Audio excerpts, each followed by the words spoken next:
Okay. Hi, everybody. Hi. Welcome to Corlight's Spiritual Weather Report call for August of 2020. And this is Brad, and I'm with my beloved Leslie here in our living room in South Africa. And happy Lionsgate. I don't know if everybody knows what that is, but I'll talk about it today. It's a very powerful and important window. It's the eighth day of the eighth month of the year. And there's some astrological alignments that are very powerful. So we'll be talking about that today. And I just wanted to share just a quick little anecdote with you. I'm full of the white lion energy, and it's very inspiring. So I just thought I'd share this little piece of magic with you before we get started. Leslie's sitting here smiling ear to ear because she knows what I'm about to say. So our friend Linda Tucker, who runs the White Lion Trust nearby here, she invited Kellyanne and I to come to the White Lion Trust for a ceremony on Friday the 7th. And it was an opening ceremony with about a dozen indigenous friends, indigenous African friends, including some elders. And we did a ceremony to open the way for the Lion's Gate portal, which was yesterday. And it's not just one day. It's something that lasts for actually a few weeks. So we're in that window right now. The peak of it was yesterday, but we're certainly in the power of it. So that's why I want to share with you about this today. And it was just one of the most magical experiences because we had a big fire outside, and we sat in a circle under the stars, and we were chanting, and the lions were roaring in the background the whole time, and it was just absolute magic. So I want you to know that like last month, that white lion energy is with us right now. We are being infused with it. It's here with us in the living room, and we're going to be beaming it to you. And it's also just in the air in general on the planet right now because of this Lion's Gate portal. It's open. And again, I said we'll talk about that today. Yeah, and Leslie's saying it, and it will stay open for a while. So anyway, that's exciting. And I guess just to acknowledge before we get started that, what a time we're in. I think you can all hear Leslie chiming in. She's saying, yeah, no kidding. The energy is just continuing to accelerate. And it's been a very, very bumpy ride for many people on the Corona coaster, as I heard somebody call it the other day.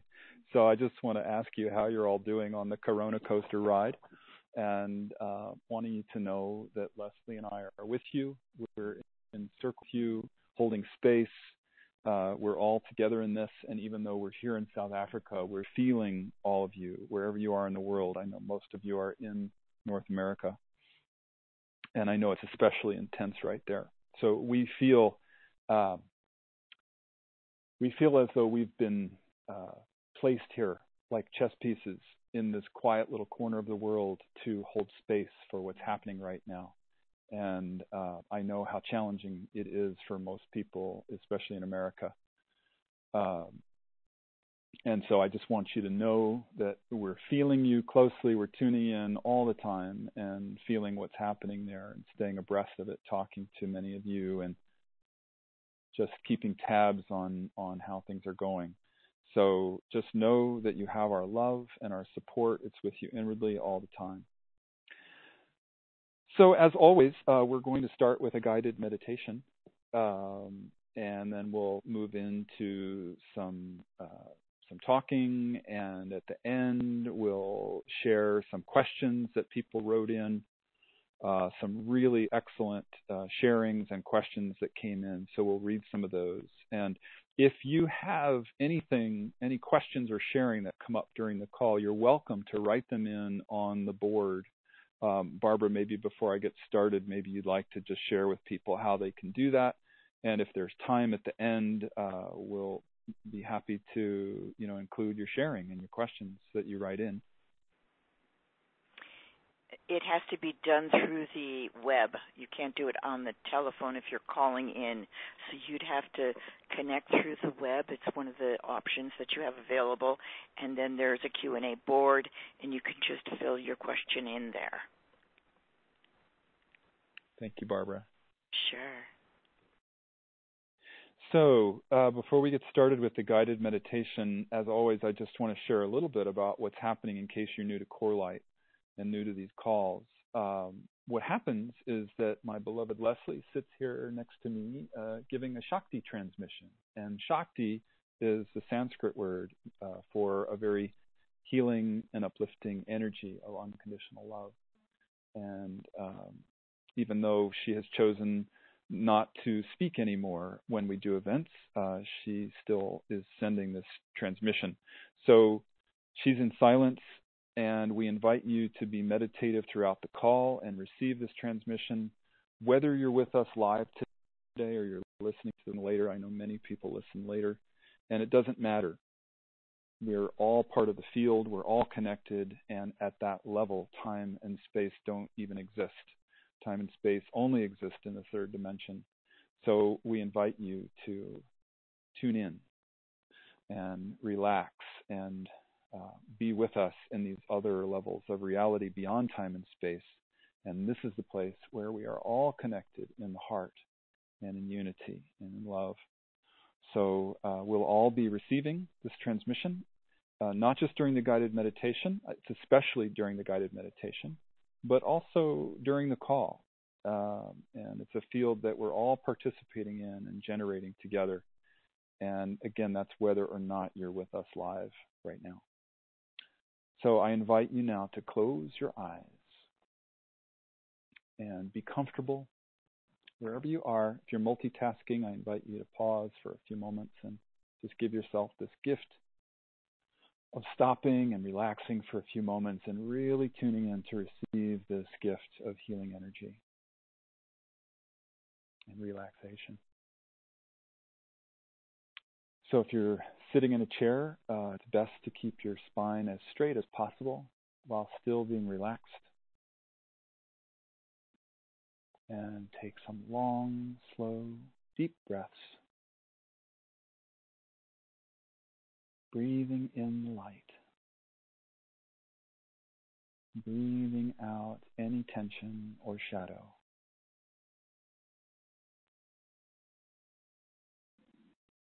Breathing in the love and the life force that surrounds you.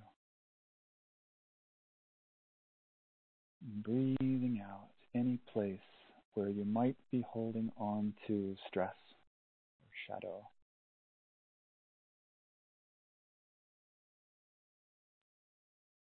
Breathing in the present moment. Breathing out any worries about past or future.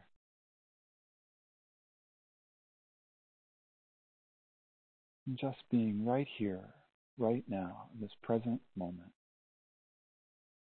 Giving yourself the gift of the present.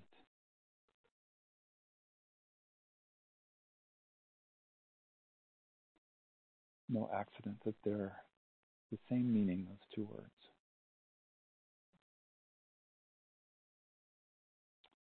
And now I invite you to, as you continue your breathing, feel and visualize a warm liquid pouring over the top of your head, like honey or like a soft, gentle waterfall or gentle, misty rain. Just feel this pouring over you gently and warm, and every place it touches, your muscles relax.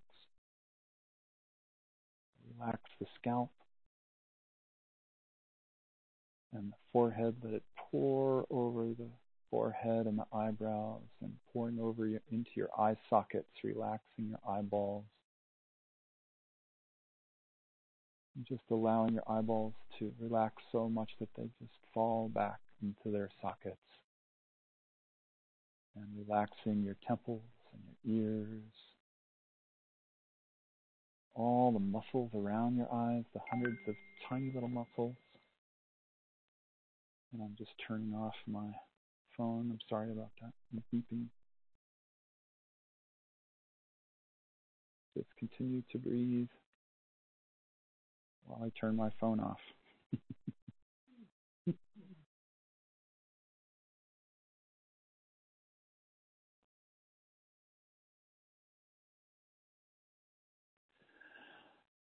And feel this relaxation happening all across your face, the nose, the cheeks, the mouth, ears. Letting go any tension, the jaw, the back of the tongue, especially the back of the tongue. When we relax the back of the tongue, we relax that whole region of the back of the head and the neck and the shoulders.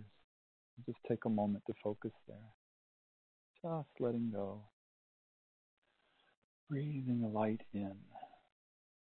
Breathing out the tension. We hold so much tension in the shoulders, especially. Relaxing that area. Feel the warm liquid pouring down your arms, all the way down to your wrists and hands and fingers. Relaxing all those muscles. Relaxing the torso. Feel the liquid pouring over your upper chest and your upper back.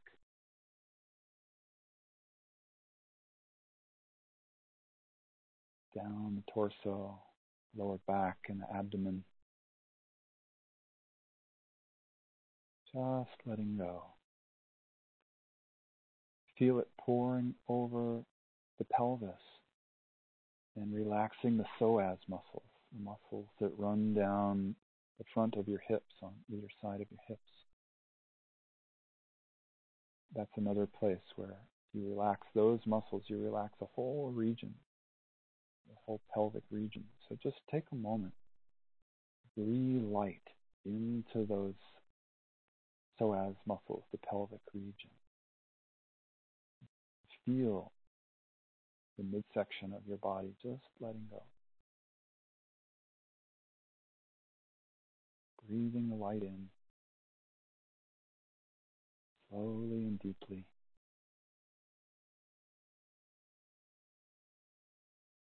Breathing all the way down into the lower part of your lungs, filling up your lungs with light, all the way down to the bottom.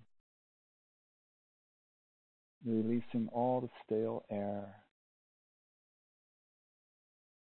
all the stuck energy that's trapped in there.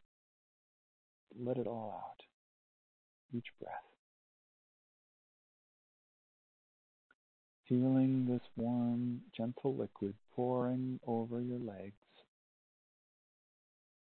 the thighs and the hamstrings, down the calves and the shins, all the way down to the feet and the toes.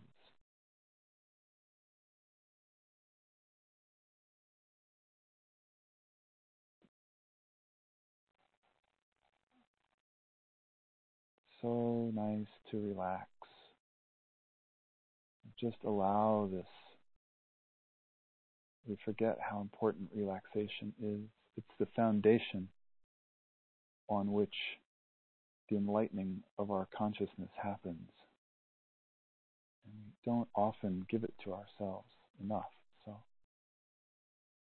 just allow yourself to let go, completely let go. Nothing to think about, nothing to worry about. Just relaxing all the muscles of the body.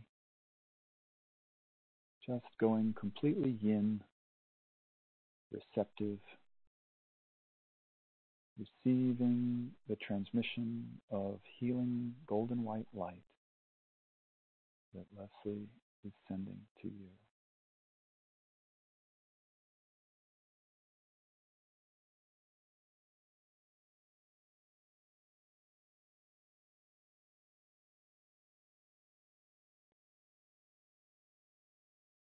I'll be quiet for a few moments and I'll allow you to scan your body again from scalp to toes, just looking for any place where you might still be holding on to tension. and consciously breathe the light into those areas and breathe out tension, letting go completely.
And now I invite you, while you maintain this level of relaxation and continue to deepen into it with your breathing, I invite you to put your attention in the cave of Brahman.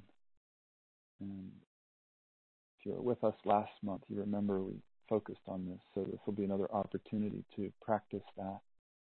And if you're new to these calls, I'll talk you through how to find the cave of Brahman, which is a powerful center in your subtle body,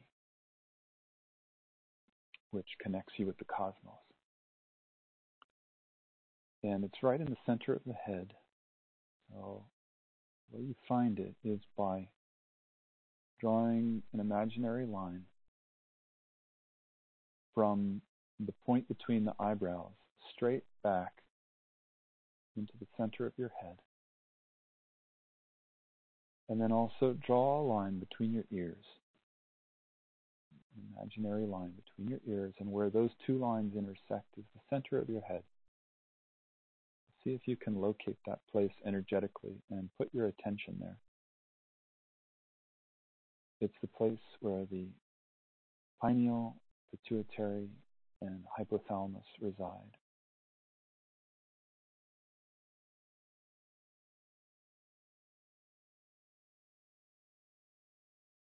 The mystical place known by the ancients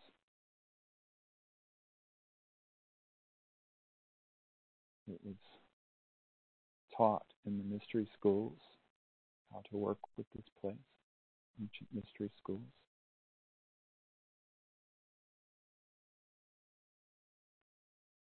And if you're not able to find it, that's okay. You can just set the intention that you'd like to find it, like to feel it one day, and it will happen. It's not a trying. You don't try. You just relax and put your attention in that place, in the center of your head, and practice holding it there for as long as you can. And feeling this very special, it's like a vortex or a portal.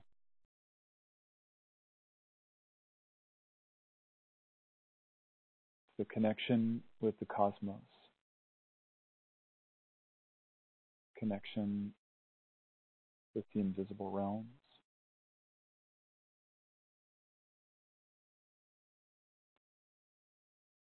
When you find it,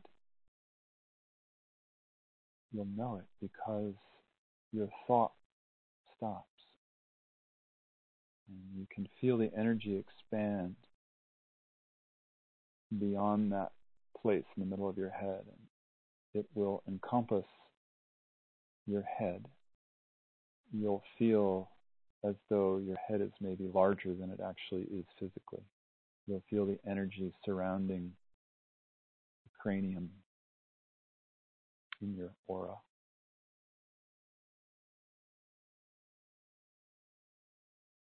And you'll feel the crown chakra naturally open.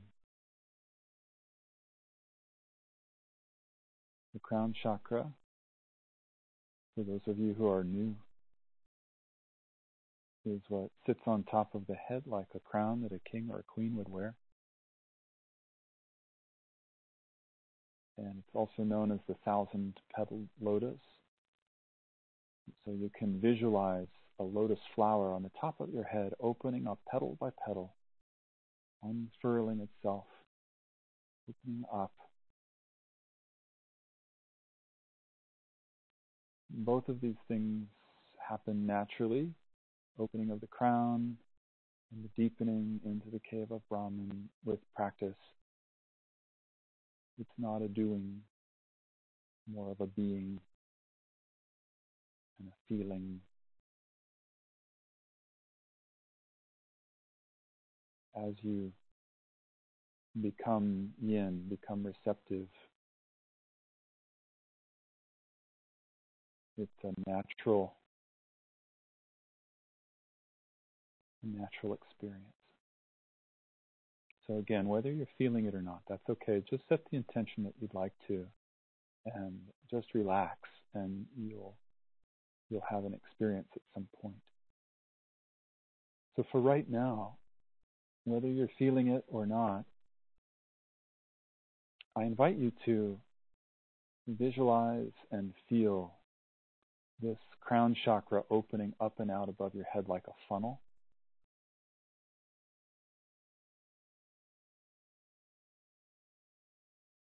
Opening up and out.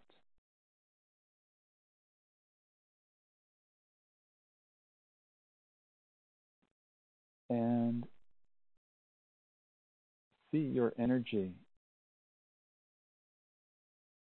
of your core that is inside you, the core of light inside you. It's also known as the Sushumna, which runs down the center of the body like a luminous tube of light.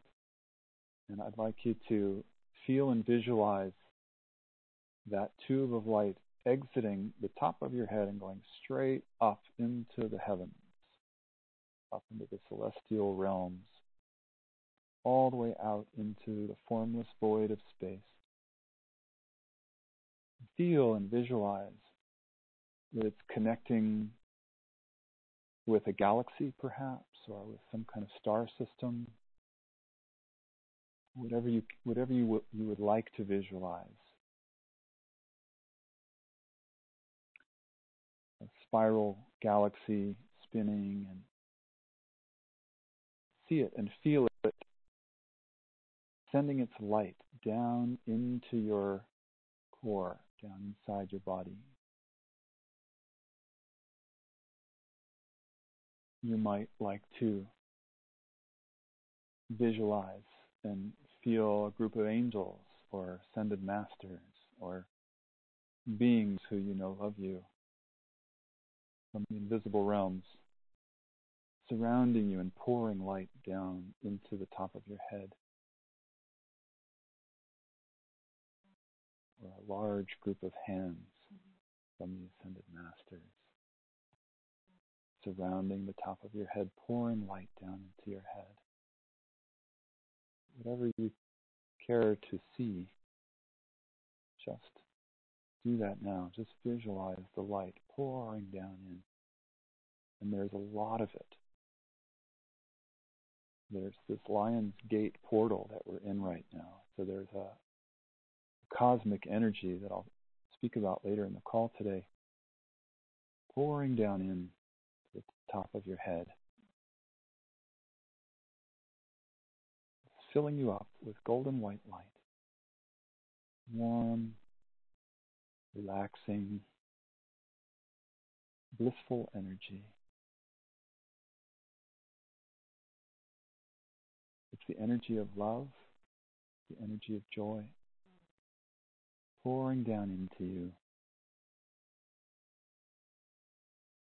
So fill up your whole body with it. Fill up your aura with it.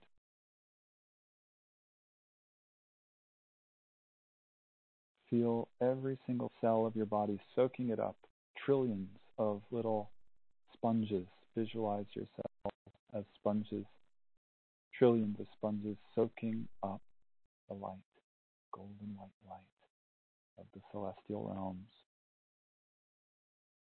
Filling up your aura, filling up your body.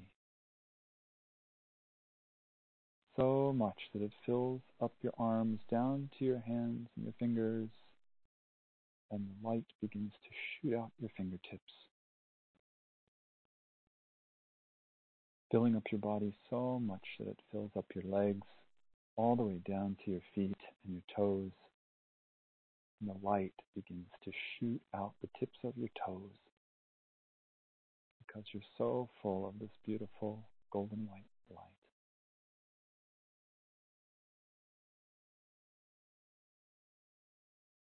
And now let's practice what's known as the inner smile. And you can do it by turning up the corners of your mouth just an eighth of an inch. Doesn't have to be more than that. But you can smile if you want, but at least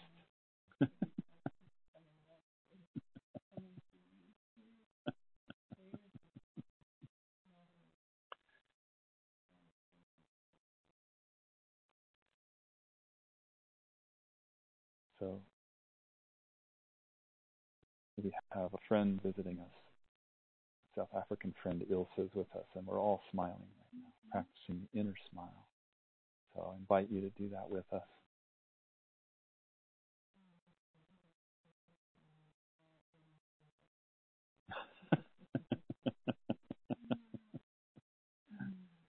So just enjoy it. And now I invite you, while you practice this inner smile, feel the joy of filling up with the light, I invite you to put your attention in the root chakra.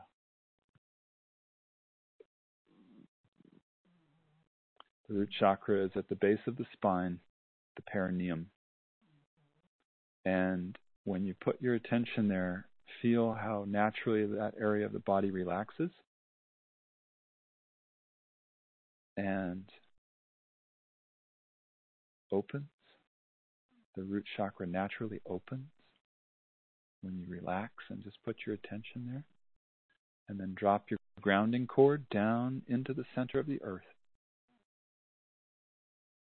Connect your grounding cord with the core of the earth and draw up into you the beautiful grounding energy of Mother Earth.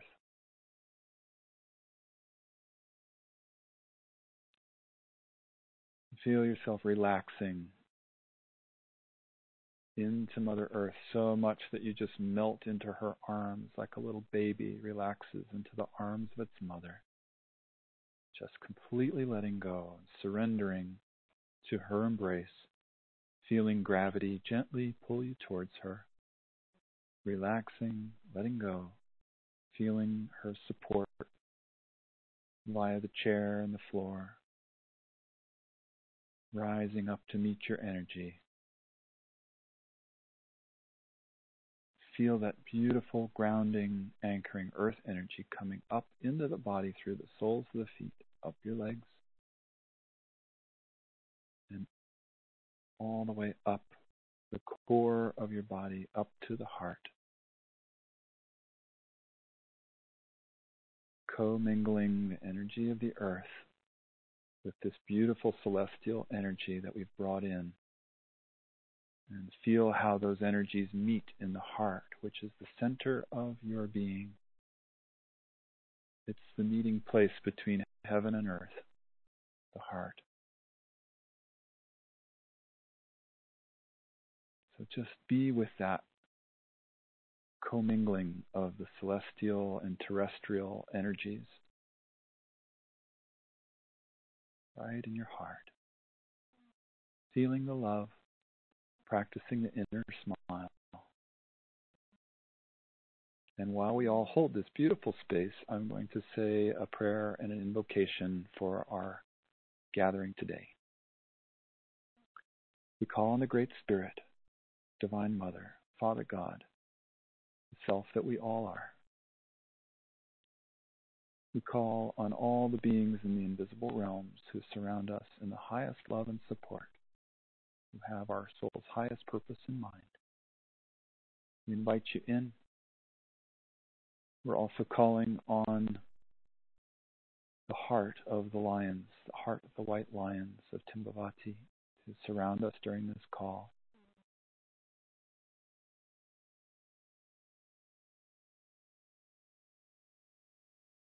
Feel that energy of love and protection that the lions provide.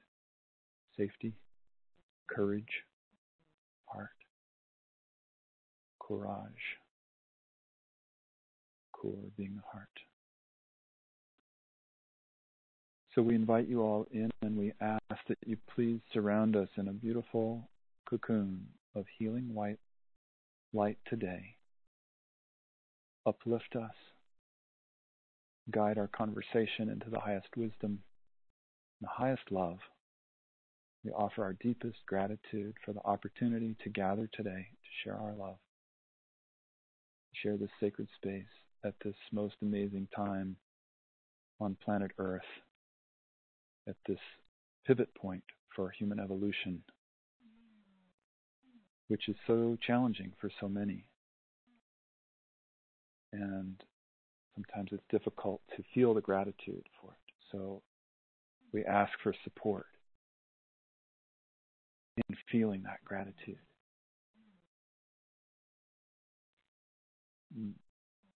We especially give thanks for these bodies that we wear for a few short years on this beautiful planet, and the opportunity to share this time today in love and in light.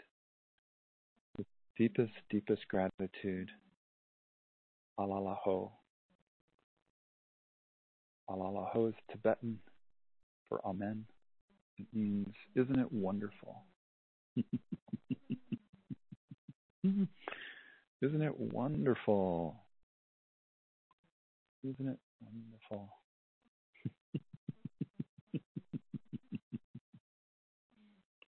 So I invite you now to slowly relax and open your eyes. Slowly wiggle your fingers and toes when you're ready to open your eyes and come back into the room. And if you wanted to stay in meditation, you can. You don't have to open your eyes. I know many people need to multitask, so this is the time. But again, if you can just relax and remain yin and receptive, feel this energy coming in throughout the call today. It's a very powerful energy right now. I'm not sure if you're feeling it or not. But as I said, it's called the Lion's Gate. And that's the 8th day of the 8th month of the year. And the Lion's Gate is when the star Sirius aligns with our sun. And our sun, of course, is in Leo right now, which is the lion. And so it's known as the Lion's Gate. And so it's when Sirius is rising, or when Sirius starts to become visible in the sky. And this is not something new. It's not New Age. This is ancient. This is many millennia old. Many civilizations throughout history tracked Sirius, including the Dogon tribe of northern Africa, the ancient Egyptians, and others. Sirius, nobody, of course, is certain why they tracked Sirius, but they certainly did. And we know that it is the second brightest star in our sky, after our own sun. So it's a very bright star, and sometimes it's called the spiritual sun.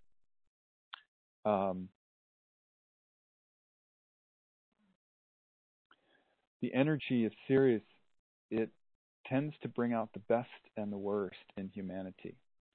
And there's a theory that I learned recently that part of what happens with this is that Sirius shares, we share some kind of energy line, some kind of magnetic line between us and Sirius, because it's in the same spiral arm of the galaxy, the Milky Way galaxy that we're in. And there's some theory that the energy of Sirius, which is, so incredibly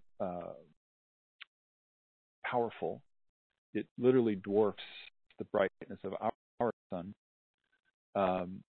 And that energy runs down this energy line and really has a profound effect on Earth. And so when it aligns directly with our sun, as it does at the beginning of August, it creates a special power. I also I read something really interesting about this that you may or may not know, and that is that the Dogon people of Northern Africa, this indigenous tribe of Africa, they've had this in their oral history for, millennia, I guess, or hundreds of years anyway. And they've always talked about Sirius as two stars, as a binary star system. And our own astronomers at least, didn't discover Sirius B. They discovered that there are two stars in the Sirius system until this, I don't know how long ago, it was a few decades ago. But, we didn't have the technology to see that until recently. So the Dogon people somehow knew about this, and how could that be? And one can speculate that it's the beings from Sirius who came here to be with them, and that is their lore. Their lore is that the star beings, they know them well, and they received all kinds of teachings from the star beings. So the Earth has this connection with Sirius from ancient times, and I'm sure some people on the call know that many of us, our souls, originate from Sirius. And I am serious about that. Sirius is a star system, a binary star system, and it also represents liberation. So this is a time where we're feeling those intense energies, and I guess something else I want to share about this time that feels important is, I remember Leslie used to talk with us about this 30 years ago. She would always say that the month of August was perhaps the most powerful month of the year, and it's a time for a gathering of energies, and you can think of it as like a supercharged full moon or a new moon or an equinox or a solstice. So it's a time, as Leslie always said, when it's an excellent time to gather your energy to make commitments, new commitments to your spiritual awakening, to recommit, to manifest the things that you need in this life, whatever that might be, to set the intentions, to have a clean out, have a purge, do the ceremonies, do the intention thing that you need for your life. It's a good time to clean out, to clear out. It's about death and rebirth, and to ask yourself, what do you want to birth? What is in your highest destiny? What is it that you want to birth? And this is the time where the energies gather. It's as though we're preparing for an entire year to come. And it can be so intense that if people aren't aware of what's happening, it can be a very shadowy month. It can push people into shadow.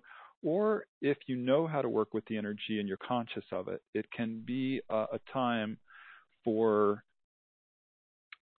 fueling your growth, for intensifying and fueling your expansion in consciousness. And it all depends on how you choose to play it out. So it's a preparation. And it's a time when there's a new template in consciousness that's being laid right now for the collective, and that applies to each of us individually as well. We each have our own individual part in that. So So it's a time for preparing. It's a time for pulling out all of our spiritual tools that we may need to use to harness the intensity of the energy. I got a communication from my friend Jeff. I'm sure Jeff is on the call tonight, and his path has been a Native American path. He lived with the Lakota people for many years, and he told me that the first week of August is when the Lakota usually do their sun dance, and that it's a very sacred time for them. It's the time to bring life to the people for the coming year. And it's interesting that there's a connection between the Lakota and the indigenous people of Southern Africa, in that there's the tradition of the white buffalo calf for the Native Americans, and there's the tradition of the white lion here. As most of you know on the call, if you've been with Corelight for any amount of time, you know that we have a deep connection with the white lions here. We work with them often. And Timbavati is the only place on Earth where the white lions ever have appeared in the wild. So it's a very sacred area. There's something very special about this particular place, which I could go into, but I won't. I've done it on other calls, and most of you know it. But we're very blessed. Leslie and I have always felt very blessed that her guides whispered in her ear, "Get this piece of land here." Because we want you here. We want you working with this sacred energy where the energies are amplified. So anyway, I share that with you. There's also the numerology, of the eighth day of the 8th month. I've heard Linda Tucker was telling me Friday that many shamans regard this time as the beginning of an important series of sacred dates, because there's the 9th day of the 9th month, the 10th day of the 10th month, and so on through the end of the year. And it's as though it's a series of stepping stones into our year ahead. Those are all sacred dates which originate right now. And again, this is not a one-day thing. It's not just the 8th of the 8th. Today is the 9th. But we are in the heart of it, and it does last for a few weeks. I was reading something the other day. Somebody said that there's something special that goes through the 13th of August. I'm not sure what that is, but maybe if you know, you can write it in on the board and tell us, and we'll read it later. But I also want to point out, just before we talk about the topic du jour on the call today, Leslie's birthday is this week. Her birthday is Wednesday, the 12th, and we're inviting you to participate in the birthday celebration. Leslie's going to be offering a Shakti transmission throughout the day on Wednesday. So we invite you to tune in and receive.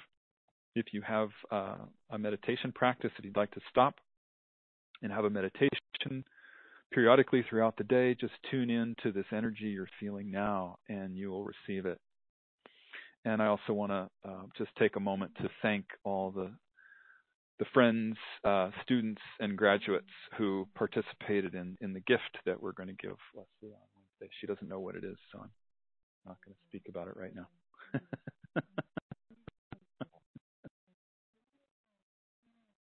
Yeah. I'm not sure. Gossamer, yeah, I'm feeling that too. I don't know if you can hear Leslie or not, but I've got my headset on, and she's talking about how she's feeling this beautiful gossamer energy right now. It is with us, so please do take the opportunity to tune into that right now. It's especially in the crown. There are these. It's as though there are filaments.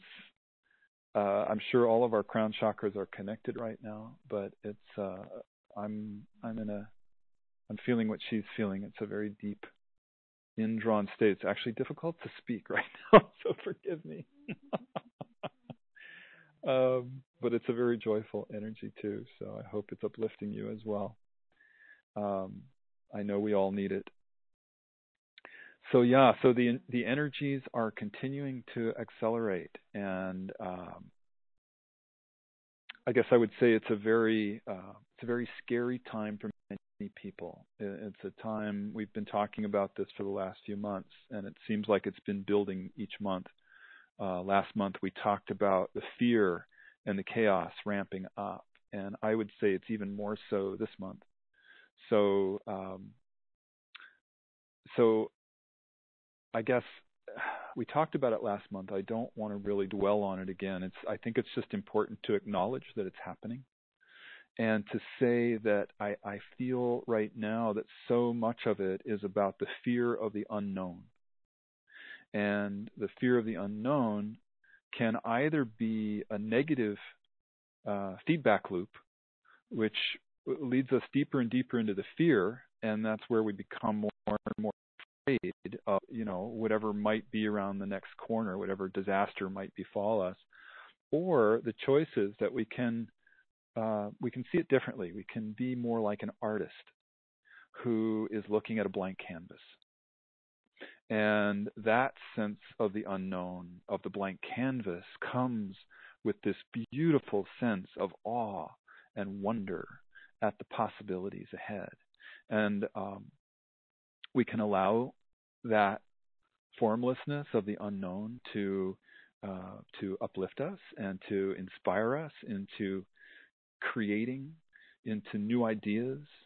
And I guess I feel like it's just important to name this, that if we're aware of it,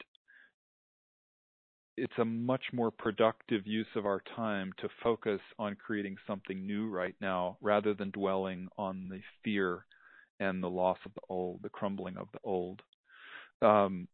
It's just a much more enjoyable and inspiring way to live. And so I offer that. I know this is a reminder to most of you. But I think it's very important that we all remember this, that especially at a time like this, that we can either have the fear and the worry, or we can have the love and the joy. But we can't have both at the same time. They literally are mutually exclusive. So it's either fear and love. It's either fear or love. It's either worry or joy. And it's not going to happen simultaneously. So I would say it's a time when we need to use all of our spiritual tools and be very vigilant about this particular practice of releasing the fear and the worry and choosing the love of joy whenever possible. And what came to me today as I was meditating on what to speak about today was to ask you a question. And the question is a simple one. And it's, how are you doing with your witnessing? So I'm going to pause for just a moment, and I would invite you to just ask that question. How are you doing with your witnessing? If you're new to Core Light and you don't know what that means, I would recommend that you read our book, The Marriage of Spirit book. There's a wonderful chapter in there about the witness being the neutral observer, the part of us that is connected to the higher self, that sees from a higher level. And it's actually a technique that you can practice. And I actually, lately, for the past many months, I've been talking about the witness every month. So my apologies to those of you who tune in every month. But really, seriously, this is our opportunity to witness. And the reason I talk about it every month is because this is our awakening. This is the witness is our awakened self. So the more we live in that witness, the more we wake up, the more we're able to be in a place of non-judgment, the more we can keep our hearts open. And, these are things we can do even during the most challenging times, like now. So, it's the monthly reminder. Just practice witnessing. And it's a simple practice, actually. So just a reminder about it. And the other thing that came up to share with you, there's quite a few things that I really want to share about today, but one of them is a simple practice that Leslie channeled 2 decades ago, and it's known as the 8th key. For those of you who have read our book, Returning to Oneness, the 7 keys of ascension. And after the book was written, Leslie channeled an 8th key I'm in the middle, or actually almost finished with doing a new edition of the book. It's the third edition of the book. We're just about to sell out of the second edition. So we're very excited about launching this new third edition of the book with a new cover and a new chapter on the eighth key. And the eighth key, the reason I'm bringing it up is because the eighth key is the antidote to this fear we're talking about. And I know many of you know the key already, but it's don't worry, be happy. And I know that sounds cliche, but the truth is it's one of the most profound spiritual practices that we can have. So I'm not going to dwell on it because I know that I have talked about it recently in the calls, but I remind everybody about don't worry, be happy. It's a simple aphorism, and it's the quickest, easiest way to remember this technique that fear and love do not exist simultaneously. So if we just remind ourselves from time to time, don't worry, be happy. I also want to mention about this, the key relates to the thymus chakra, and forgive me if I've mentioned this in the last few months. I'm not remembering, but I'll just say it right now. The thymus chakra is above the heart and below the throat, and it is actually also known higher heart. And the higher heart, well, if the heart chakra, the fourth chakra, is the individual center for our individual love and our individual heart center, the higher heart, or the thymus chakra, is the place that represents more of our collective heart. So it's a place where we experience the love of the earth, the love of humanity, the love of all animals, the love of nature, the collective love that we feel, the tapping into the collective heart. So I share this with you just because it feels like it's an important time. If we practice that key, the other practice that Leslie told us is that you can actually tap on that place. You can tap on the thymus chakra. And it's if you find your sternum, which is the place where the collarbone meets the neck, and it's a little notch right below the front of your neck, right below the neck. You'll feel a little notch in your skeleton there. And if you go down about 3 fingers, you'll feel a little bump in your breastbone, and that's the center of the thymus chakra. So you can tap on that place, and it activates that chakra. And so the practice is you can tap on it, activate the chakra while you're thinking the words, don't worry, be happy. And that is also one of the most valuable things we can do to improve our health is activate the thymus chakra. I've recommended lately to listen to Leslie's audio, her guided meditation, the new thymus chakra, which is on our website. And I know many of you have it already and have been listening to it. But if you're new and you haven't, it's a great tool to awaken this chakra, which is a very important way to strengthen our immune system. And especially at this time with the virus around, I know that that's a very important thing. So I was reminded to share that with you today. So one of the other really overriding processes that I wanted to talk about today, as I was tuning in on what to share, this process came up, and it felt really apropos to talk about with you. And it's about blaming and judging.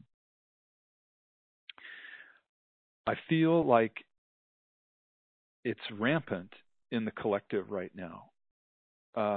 And we need to be especially careful about blaming and judging right now, because we're actually being encouraged to blame and judge, especially the media.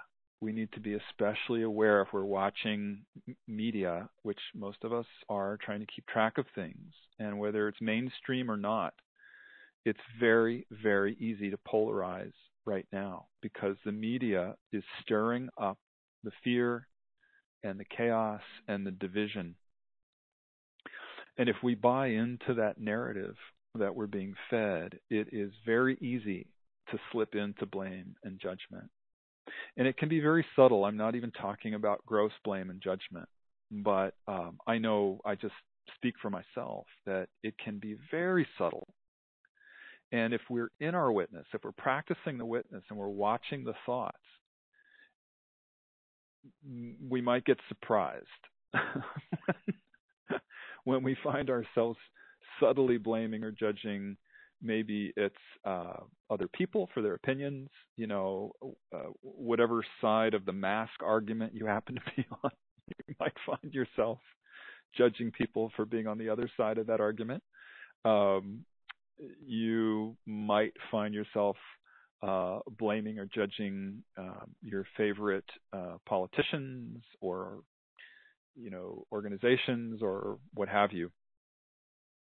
And I would say it's actually an epidemic proportion right now on the planet, and there is no accident with that. So it's very important to remember that when we blame and when we judge, even if it's subtle, we are actually participating in the victim tyrant consciousness that is keeping us locked into the lower dimensions, keeping us locked into the system of separation.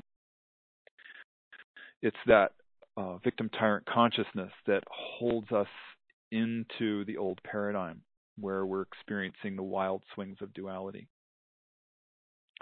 And as we talk about so often on these calls, the victim tyrant consciousness is the biggest knot in the human collective. It's the biggest sticking point in our evolution right now. The entire planet is working on the process of victim tyrant consciousness. The number one thing that prevents us from accessing the heart, from accessing love, from living in what we would call the new paradigm of the heart.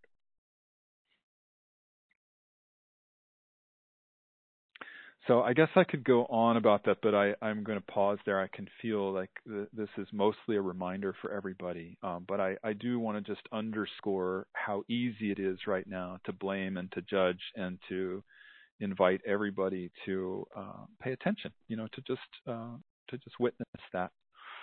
And, the list of contentious topics is a long one. So it's a time to take extra special care about it and to not participate in that energy of division, which is stronger than ever right now. So I guess what I wanted to talk about in relation to that are the spiritual principles, two spiritual principles that help us move out of that. And one is compassion, and one is discernment. I was going to talk about discernment last month on the last call, and we ran out of time. So we'll speak about it today. But one of the ways that we can increase our level of compassion, this is my own practice, it's my own experience that this works, and I'll bet you many of you do this too. But it's to realize that most people on the planet who we would call tyrants, even if it's a petty tyrant in your life, but most tyrants, quote unquote, on the planet don't think they're tyrants. Most people are actually aligning with their own ideas of what's right and what's wrong. And we're all doing what we feel is right. So if we're all doing that, how is it that I could possibly judge somebody, judging whether they're right or wrong? It's not in alignment. It's not in truth. The truth behind most of the division that we're experiencing right now is that almost everybody agrees on one thing, and we all come together on agreeing that something is terribly wrong with the way things are going on our planet. The systems are not working anymore. And almost everybody agrees that something has to change. So the place where we're all divided is how to bring that change about. So it's really the how part of the equation that's creating this division. So, for example, one side of the polarity might think that it's to have a system that's maybe more socialist in nature, where the government's role includes taking care of people. And the other side might think that the best way is to have a really minimalized government where the emphasis is much more on the rights of the individuals to do what they want. And, this is the typical left versus right thing. And the left tends to see the right nowadays, anyway, as deluded and tyrannical. And it's equal and opposite. The right tends to see the left as deluded and tyrannical. And each side feels superior. So if you think about this situation, it's actually comical, because when you look at it from a higher perspective, we're all actually on the same page, and yet we're choosing to divide ourselves based on this erroneous understanding. And there seems to be no way out. It seems to just keep getting more and more polarized by the day. So really, the only way out is the middle way, what the Buddhists call the middle way. And of course, if you're on this call, you know that that's through the heart. And I'm guessing that you know that it's through the heart. And as we have talked about almost every month for several months, the practice we can do to hold the middle way is holding the tension between the two sides of the polarities, and allowing, as we hold that tension, as Carl Jung said, allowing for a third option to manifest. So the way out is definitely not through blaming and judging. When we do that, we're indulging in the polarity, and we're connecting to the tyrant side of the polarity. So at that point, we're stuck, and we're in a power struggle. And when we can access the heart in this holding of the tension between the polarities, as much as possible, we can practice having compassion for the one who we feel is the tyrant. So I just want to underscore that. And it's about practicing compassion for the tyrant. And it doesn't, I just want to be clear, I'm not talking about becoming a doormat. I'm not talking about, just rolling over on your back and letting people walk over you. That's not what this is about. There are times where we have to stand up and say no to something that, if somebody else is hurting another person, we are complicit if we don't do anything. So we do need to stand up and say no. Or if somebody's attacking us, we need to stand up and match that force with an equal and opposite force and say no. So, there may be times where we need to participate in peaceful, nonviolent protests, or, if there's a petty tyrant in our lives, we might need to practice drawing some healthy boundaries and saying no to a bully, that kind of thing. But having compassion after we've done those things, if we feel that we need to do them, is the practice. It's finding a place inside us where we see what I was saying before about, the tyrant has its own idea of what's right and what's wrong. And that person is just practicing that. So we do that ourselves. So if we realize we put ourselves in their shoes, we can find a place of compassion, which helps us not to blame and judge. Okay, so let's move on. I want to also talk about discernment for a little bit. Discernment, excuse me. Discernment is one of the high spiritual qualities that's critical for our lives nowadays, and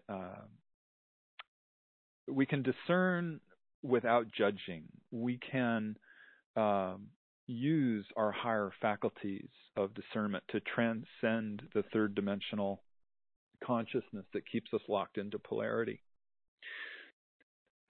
It's about tapping into wisdom, the higher chakras. It's about using the heart center. It's about finding that place in the heart, which is our center of innate knowing. The heart is where we know things. We just know them innately. We know that they're true. We don't go into the head to find that level of innate truth. We go to the head. The head is the center of our learned knowledge. So I'm not talking about using our head to figure something out. And I'm not talking about judging. But this discernment that I am talking about, it comes through the practicing of the witness. It comes through being in a neutral observer place where we're not polarizing, we're not holding on to either side of a polarity. Excuse me, I have to take a drink of water. Pardon me.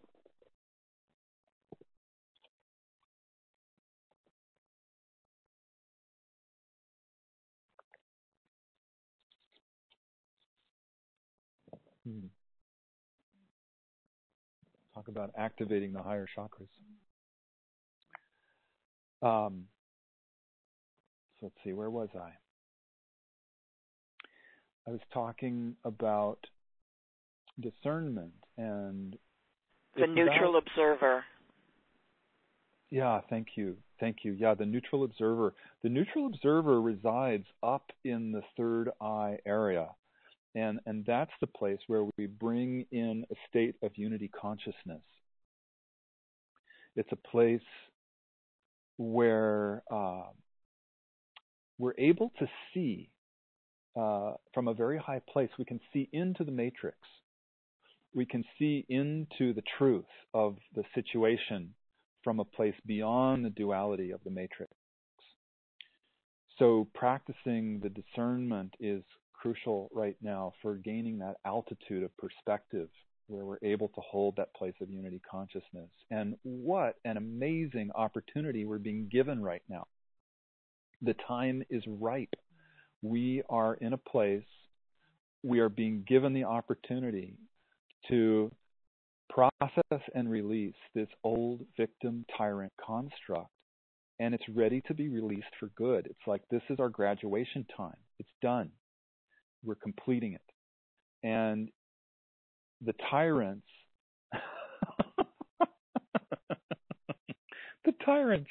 are running amok. I mean, they're just, all you have to do is take a look at the news and you just see, whoever we perceive the tyrants to be, they're there. It is full-blown, highlighted for the entire world to see. And it's as though I'm remembering the title of an old book that we read long ago called The Last Waltz of the Tyrants. That's what's happening. So this is our opportunity. We get to watch them do their last waltz, and we get to practice our spiritual practice of witnessing, practicing compassion, practicing discerning. And as we do this, we remember to process ourselves and remember that we are not victims. And we're not tyrants either. We are souls who have played both roles of victim and tyrant over many lifetimes. We're complete with it now. And we can let go of the labeling, blaming, and we can let go of projecting our anger. and even possibly hatred onto whoever we perceive to be the tyrant. And that is certainly not going to serve us. And even though it may feel good in the moment, it doesn't serve. So we witness those thoughts, we let them arise, we don't suppress them, we don't stuff them into the unconscious, because if we think, oh, that's a terrible thought and I'm not going to think it, not going to allow it, then we're practicing the suppression, and we know where that leads. If we can acknowledge the thought, I hate this tyrant who oppressed this poor victim, or poor me, or I blame this person who did this to me. And if we allow those thoughts to arise and we witness them, and we use the power of our meditation to let those thoughts pass across the screen of our awareness like a little butterfly flitting across the air in front of us and then going out of view, that is the opportunity. It's the ripe opportunity to practice the witness of whatever is arising. We just love it for what it is. We let it go.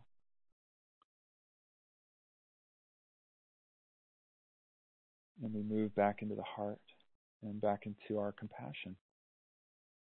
That's the practice. So we're getting to see this division so clearly right now so that we can identify it, can name it, and find the place of unity consciousness. And I think the intensity of this window that we're in right now, part of the purpose of it, is so that we can see these polarities being highlighted so clearly right now, so that we will find unity. So I invite you to join me in practicing that. So I've been talking for a long time. I think there's just one more thing I'd like to share, maybe a couple more things to share quickly before we open to the questions, Barbara. I guess there's another question I feel brewing here, and the question I want to ask everybody is, where are you in your grief cycle? Because as we've been talking about, this is a time of grieving. We're grieving the loss of the old way of life. We're grieving a loss of an old system. And even though, we know that it needs to crumble and it wasn't working, it's not working, we need to let it go, there's still a process of grieving to go through with this. And I would say that's one of the most important practices we can all be continuing to practice right now. So I'm just asking you as a little bit of a reminder, where are you in that? And as a reminder, the stages of grief are denial, and denial can be part of the shock and the shattering experience. When there's a trauma, when our world has a trauma, when we're handed an event or something that traumatizes us, we have a shock and a shattering, and very often we'll go into denial at that point that it's actually happening. So just to put that out there, that is a stage. And these, I was going to say that it's a beginning stage, but I stopped myself from saying that because the truth is this is not a linear progression. Grief is a soup, and we're in the soup with the grief, and we're feeling all this mess of feelings. It's not linear, it's messy. And so if you find yourself in a shock or a shattering one day, just recognize that is part of the grief process, and it is something to acknowledge and witness and allow. The next stage is, and I'm saying the next stage, but again, no linearity here. But the next stage is anger. And I know quite a few people who are in righteous indignation about what's happening on the planet right now. And, rightly so. We need to allow those feelings of anger and rebelliousness and, expressing ourselves if we're feeling that. We need to allow it, but also to witness it and acknowledge that this is part of the soup of the grief that we're in. And the third stage is bargaining. We're probably doing that every day, I would think. Depression is the next stage. Depression is also a very common emotion to be in right now. Many people are feeling very depressed about the state of the earth. So I invite you to, recognize that if you're feeling that, you're in the soup. And it's part of the grief soup to be in that depression. And so you can allow it. We can all allow that to pass through us. And remember that it's a necessary part. Grieving is essential. We have to give the heart its due to allow ourselves to feel what we need to feel. And when we've done that, when we've come through enough of that, we move into the final stage, which is acceptance. And that's a very powerful place, because when we're in acceptance of what's happening, and we've grieved and we've let go, it's an opening into a new potential, grieving the loss of the old and accepting that it's leaving or it's left, and opening to what's new, opening to what we were talking about earlier in the call, the blank canvas, the unknown, the formlessness. What's next? We're so afraid of that most of the time. But this is it. When we've grieved enough about what's happening on our beloved planet, and it's hard to watch.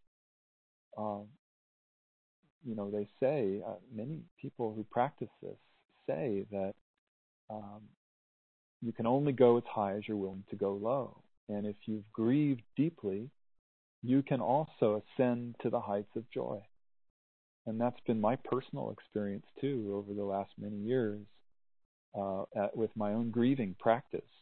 It is a practice to allow the heart to have its due, to give yourself that time to cry or feel the loss, or whatever stage of the grieving process you're in, whatever the part of the soup you're tasting. And then move beyond it. Let it go. When it's ready to go, just don't hold on to it. Don't wallow in it if you don't need to. Let it go. And allow yourself to experience the joy. Practice the inner smile and let yourself feel that. It's equally as important. Doing both is important. Okay, so I'd like to conclude this part of the discussion today by saying that I feel like what's happening right now is a window. This is our potential window to vision, to dream into what could be. It's a time that can be wildly inspiring if we want it to be. We're at the dawning of a new era. This is a whole new era. And so what's coming is going to be much more utopian and much more heart-centered than we could probably even imagine. So it's a new template. This is a new template in consciousness that's birthing.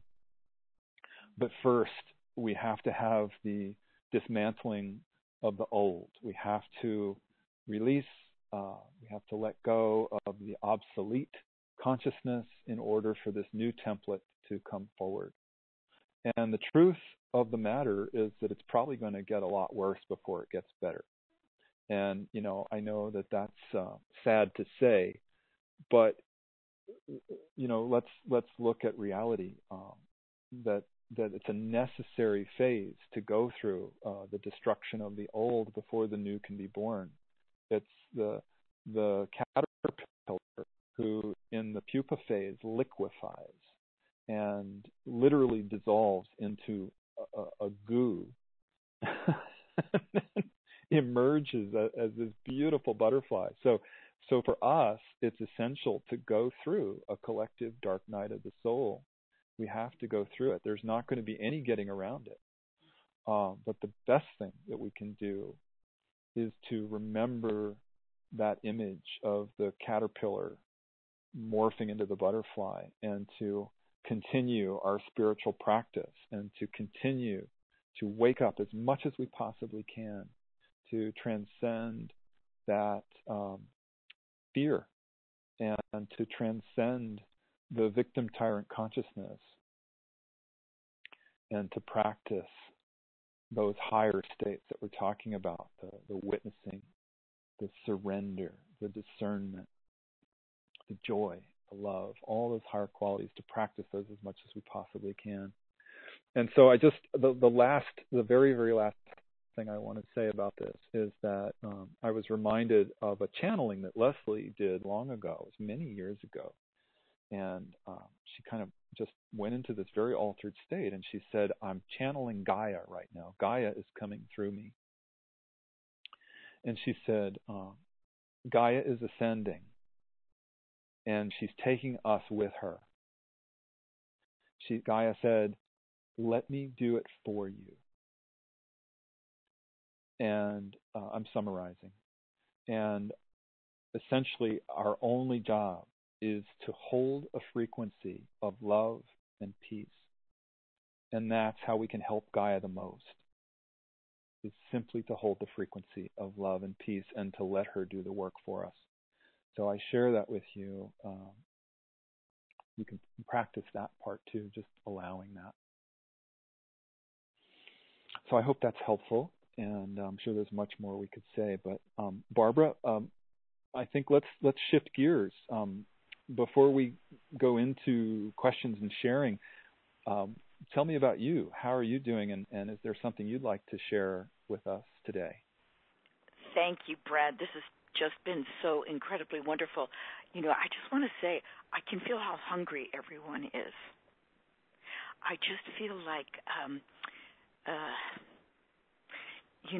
we're all congregating around the water hole, and we're just drinking in so much of this energy and what you're sharing, and this Lion's Gate, and I wrote down, Brad, we're only able to go as high as we're willing to go low. That was one of the pieces. And with all of this light coming through, coming in, so many times as we have sat with Leslie, she would remind us as we were getting ready to go back to our respective homes that so much light has entered, and as the light enters, it flushes up the shadow.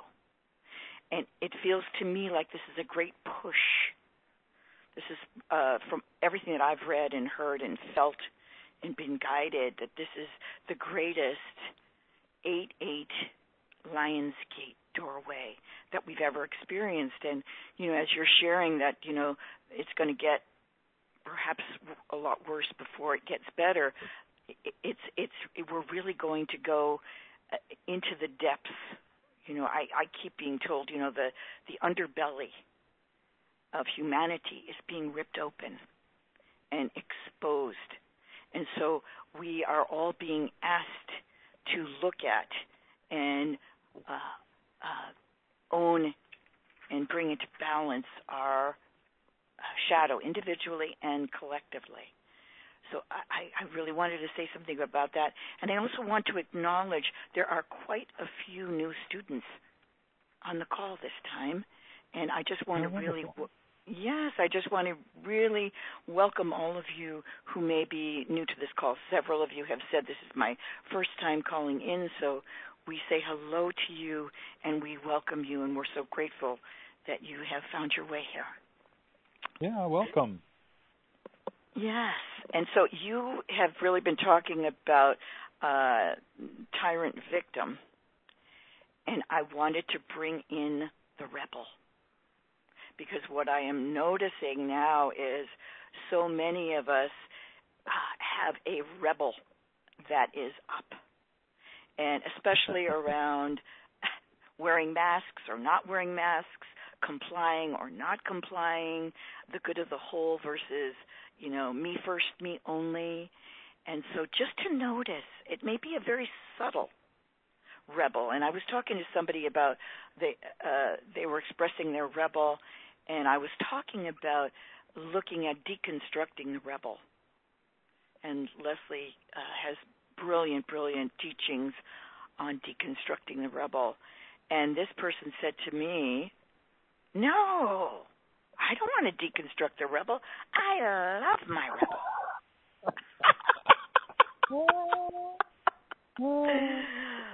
So, the United States, someone was sharing with me that the United States was founded on rebellion. And those who founded the United States were fleeing from tyranny. And they were in great rebellion and wanted to rebel against all rules and regulations. So I just wanted to bring that into the mix. And another piece that I wanted to share is a Native American expression that says, do not judge me until you've walked a mile in my moccasins. So that's the compassion piece that you were so beautifully talking about. And then I wanted to share, too, that I shared with you, Brad, prior to the call. I did a meditation last week. And as I went to sit in meditation, I was bombarded with millions of thoughts, and they felt like they were coming from every direction.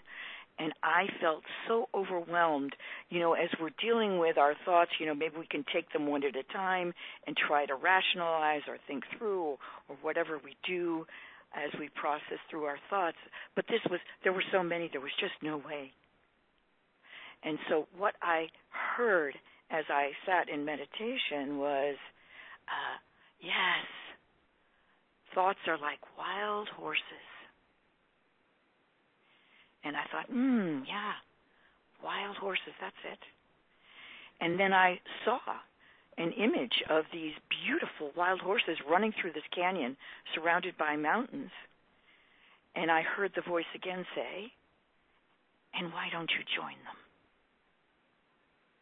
And so I found myself running with the wild horses, and I could feel our flanks touching our shoulders. Forgive me, I don't know the correct terminology of horses, but the shoulders, our legs, we were all running together, and I joined in this collective movement that was so exquisite, and all thought ceased. And I was shown that, in all of the animal kingdom, this is how the birds fly together. So join the birds. And this is how the fish swim together. So become one with the fish. And I think we're just really being called to become one, to join together. So I really wanted to share that piece.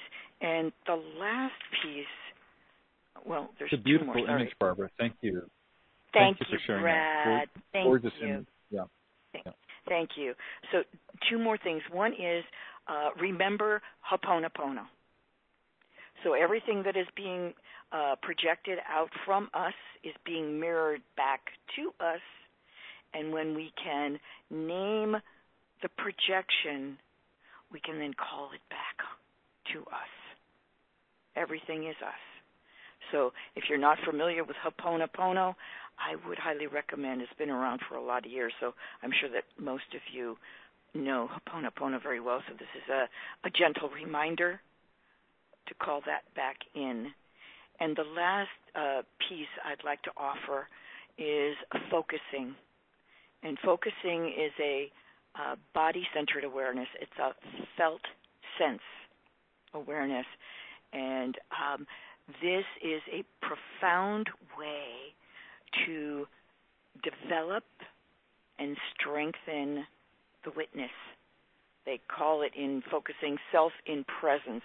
And what it does is it allows you to say hello to whatever parts of you are arising.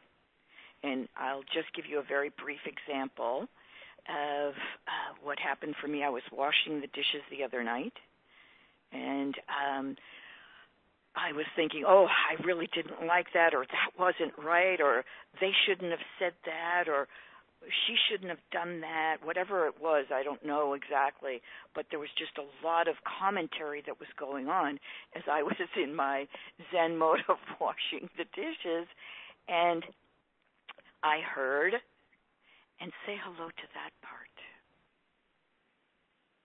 And that totally shifted consciousness. And I actually stopped washing the dishes, and I just stood in the kitchen, and I said hello.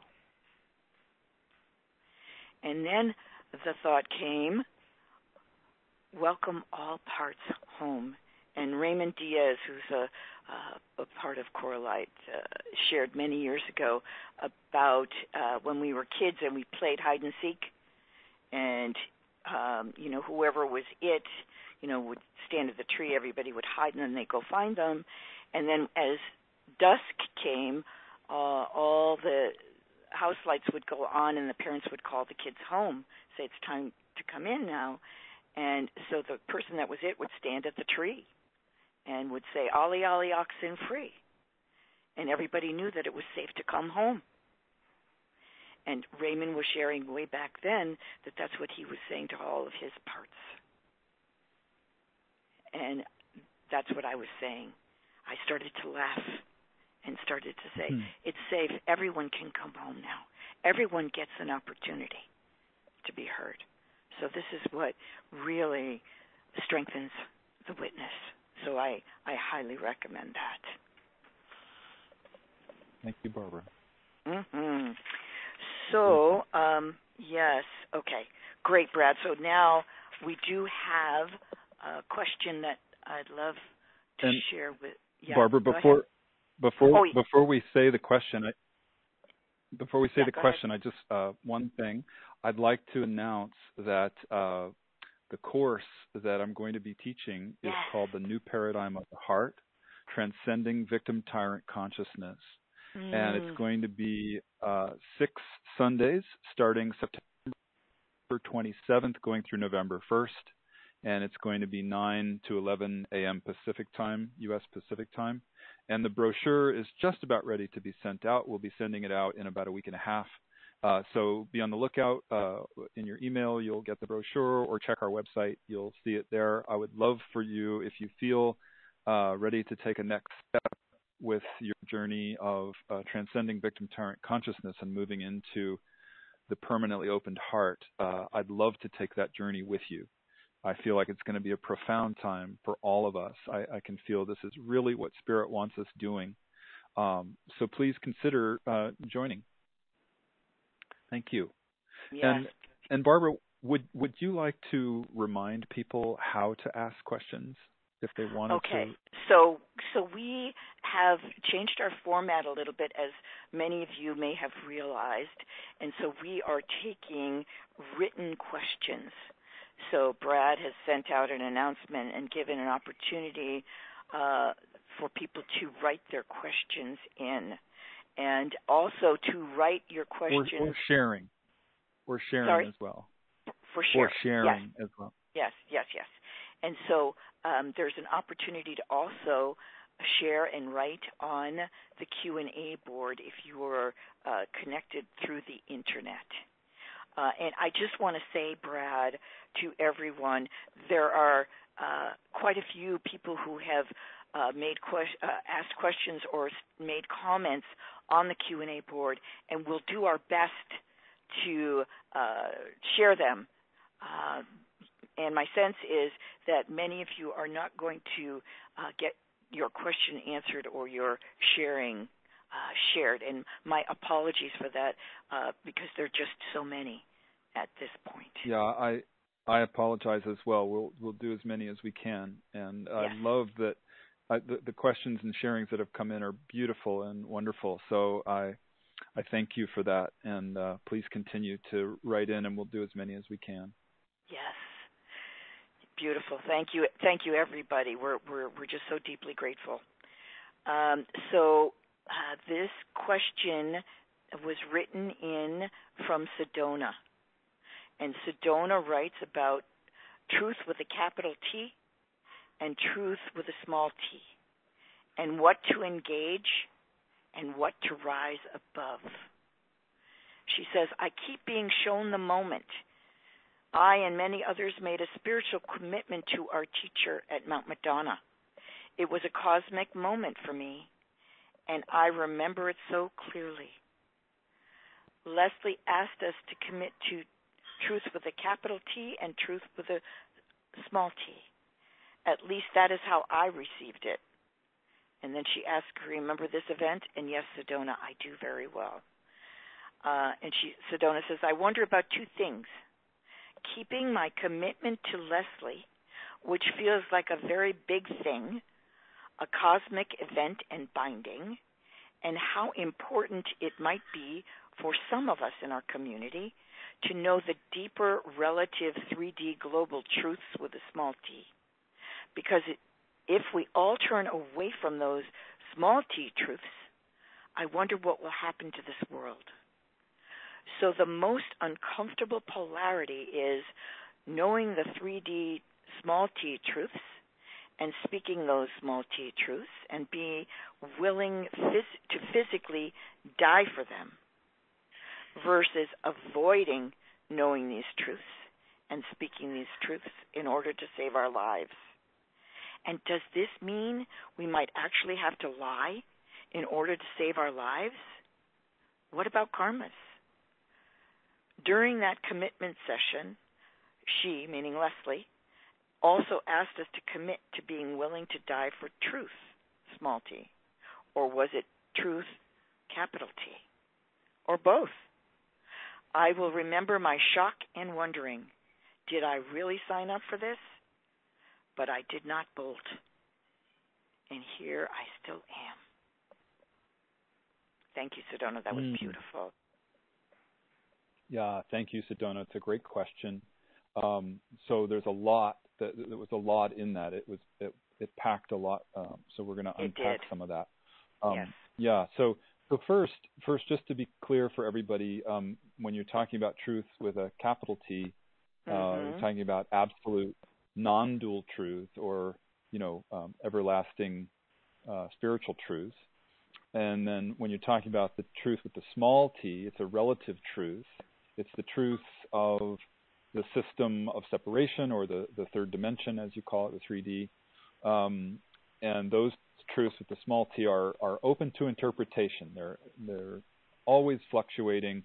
Those truths are being used for manipulation purposes and what have you. So they're the 3D facts of the world.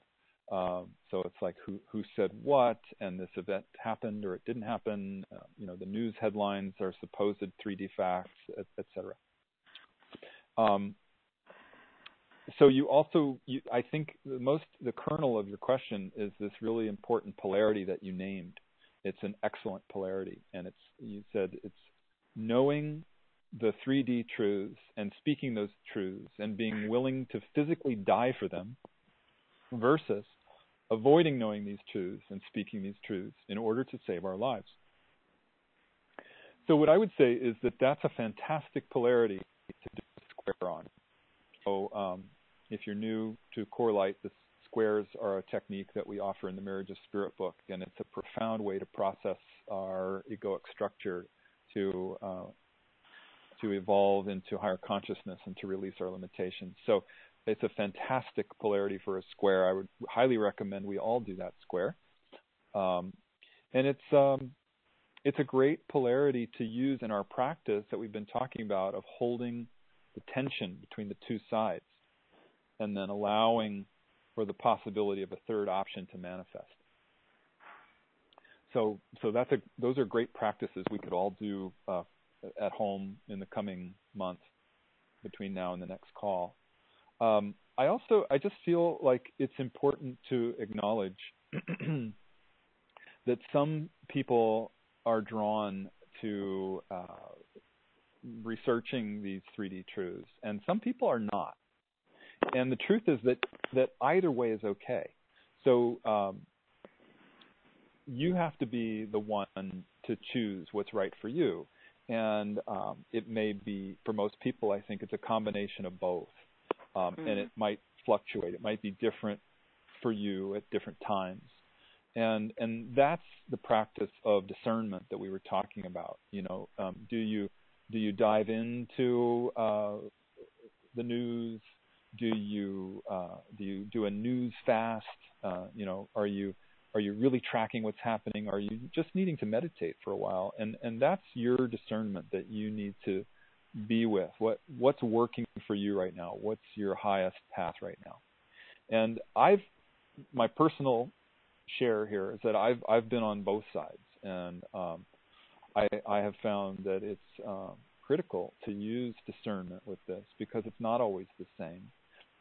Sometimes I'll get a very clear inner knowing that I need to research what's happening in the 3D, researching the truth with the small t, trying to find it.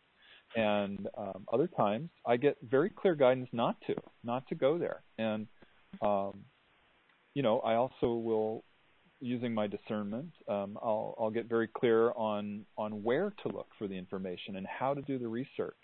And that all requires discernment. I think so much of it depends on where we're at on our spiritual path. There are times we'll go for very long periods with news blackouts. And even during those periods, I find that if there's something important that Spirit really wants me to know about, it comes to me anyway, even though I'm on a news staff. So, like, for example, a friend might forward me an email. Somebody might tell me something, or I might happen to be in a doctor's office and see something on the television. Whatever the method is, somehow Spirit gets me, and often it'll come in threes. Three people, I'll find in three places the same little tidbit. I think, okay, that's a sign. I need to check that out, whatever that's about. Other times, I'll just have a knowing that I have to do some research. And I guess to add to this, I would say that nowadays we have to be so careful about how and where we're doing this research of these truths with the small t, because there is so much misinformation out there. There's just so much that's not that's being used to manipulate us. It's a huge amount of manipulation going on. So the facts, quote unquote, the small t truths of most situations are completely unclear. And I'm not really sure that anybody knows what's going on. So for me, my practice with this is that I always approach any research I do with some questions, some general questions, and I always ask them. And they're things like, what is it that whoever wrote this article wants me to believe by reading the article?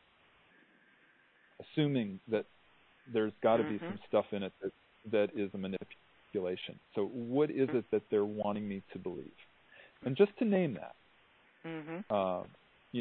they want me to think Republicans are absurd, or they want me to think Democrats are tyrannical, or whatever it is. Another question is, who is funding the news? Who's funding the writing of the article?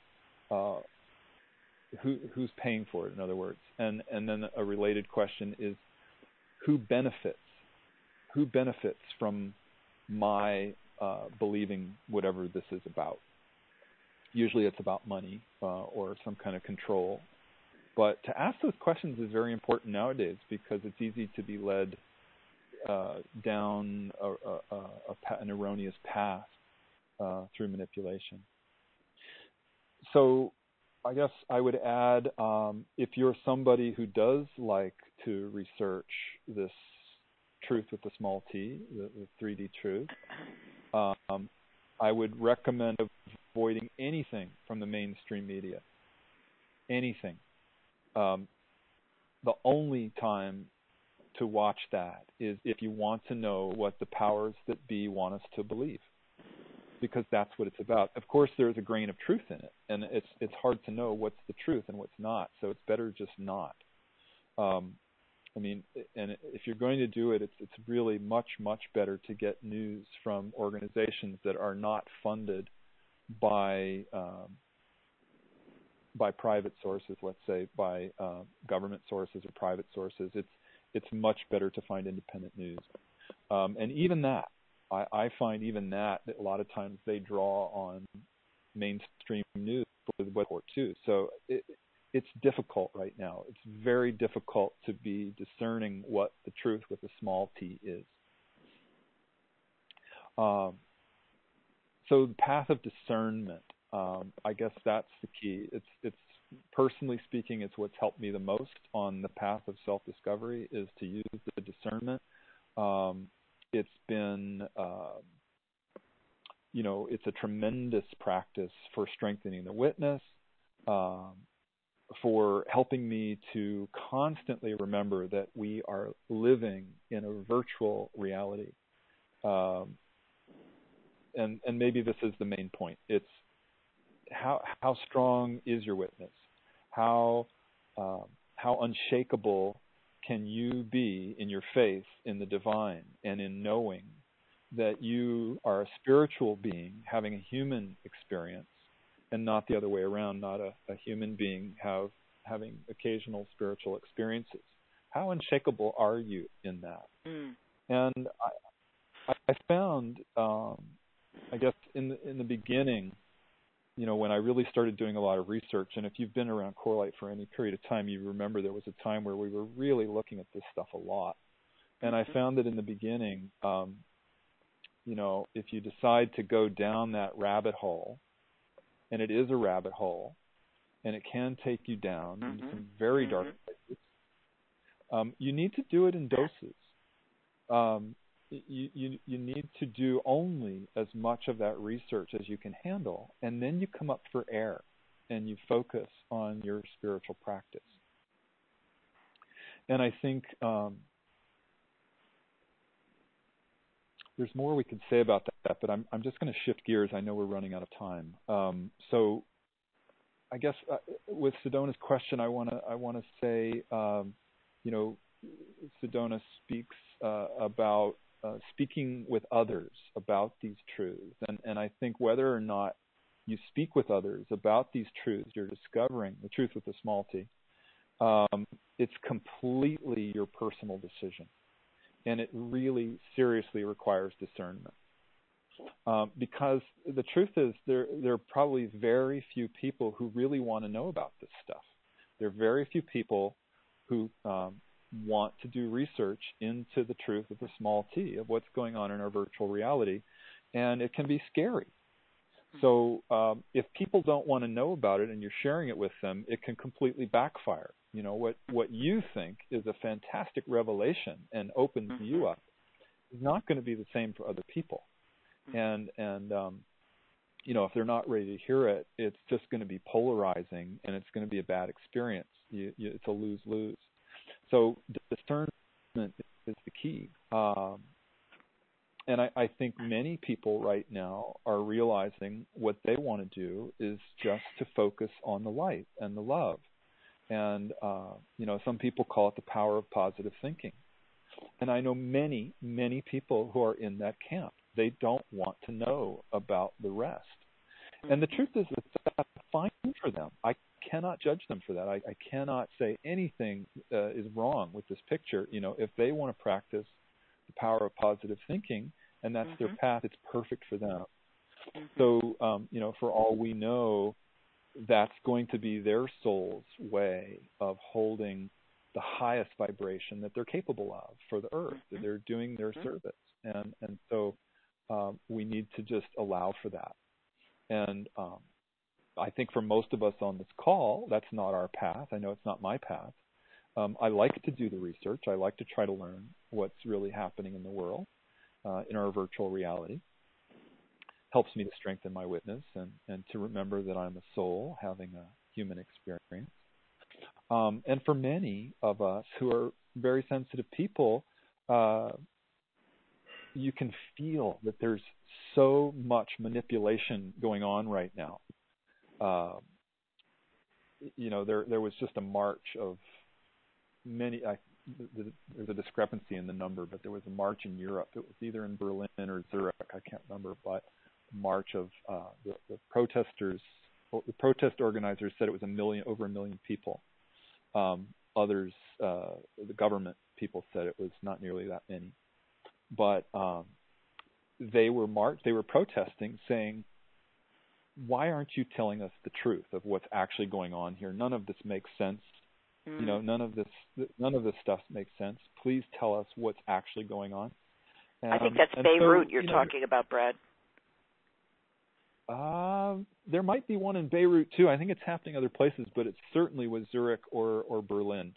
One article said it was Berlin. They showed a picture, and I think the picture was taken in Zurich, but the article might have been it's happening right now in Berlin as we speak. Okay, so there are many places. In Beirut, sorry. Okay, so there are several places where this is starting to erupt, and I think that's a great thing. It's a great thing that people are standing up to the powers that be and saying, we want to know the truth. And again, it's a small t truth, but we want to know it because that can lead to truth with a capital T. And that's been my experience, is that it has helped me strengthen those aspects of myself that then awaken to a higher truth, a spiritual truth.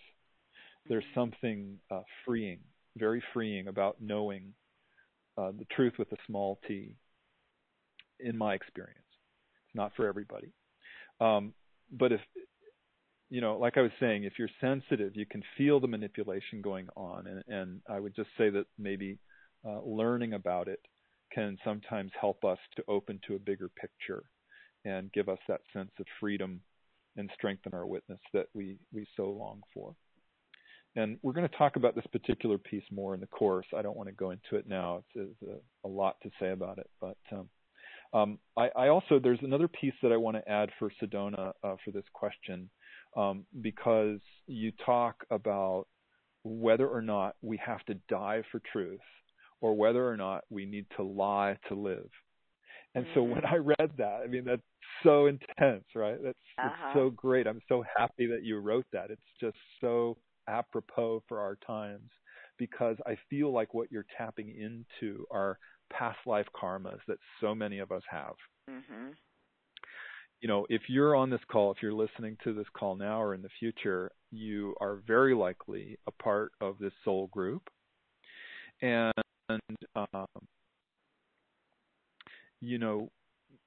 whether you're new to this path or not, I'll just say it anyway. I was not going to say it, but I'm going to say it. And that is that, you may be aware about past lives, and you may be aware that we've all lived probably many lifetimes where we had to make that choice that Sedona is outlining for us. For example, the times where we lived in the witch hunt days of Europe and America, where we were maybe burned at the stake or tortured and killed or whatever for speaking our truth, for practicing our spiritual practice.